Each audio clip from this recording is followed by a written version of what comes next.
fleste af vores forarbejdede fødevarer indeholder forskellige ingredienser. Men har du nogensinde tænkt over, hvad de er godt for? Eller hvorfor der overhovedet skal være enzymer, e-nummer, farve, aroma, emulgator og alt muligt andet i vores mad? Fødevarer, der kommer direkte fra naturen, de kan sagtens indeholde både vitaminer, farve og aroma helt af sig selv.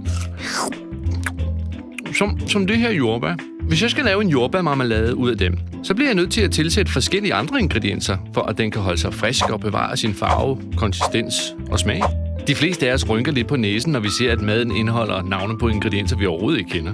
I bund og grund så drømmer vi jo alle sammen om rene råvarer, direkte fra naturen, uden at der er tilsat noget som helst. Men det vil næsten kræve, at vi selv dyrker og tilbereder vores fødevarer. Og det er de færreste nok tid til i vores hektiske hverdag. Faktisk så vil mange af de fødevarer, vi kender i dag, se helt anderledes ud og slet ikke eksistere, uden at der blev tilsat ingredienser. Eksempelvis ost, yoghurt, mayonnaise og margarine. Så ingredienser er altså blevet en naturlig del af vores madkultur, der giver os mulighed for at vælge mellem mange flere produkter, priser og smagsoplevelser. Okay, så ingredienser er altså en del af vores mad. Men hvorfor skal jeg dog interessere mig for dem? Og hvorfor behøver jeg at vide, hvad der er hvad? Der findes en masse myter om, hvad der er godt eller dårligt, når det gælder ingredienser i vores mad.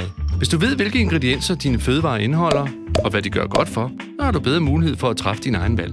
Derfor har vi her på siden lavet en række små film, der fortæller om de forskellige ingredienskategorier på en underholdende og interessant måde. Sådan at vi forhåbentlig alle kan blive klogere på vores fødevarer. Det var det. Så er der kun tilbage at ønske dig rigtig god fornøjelse.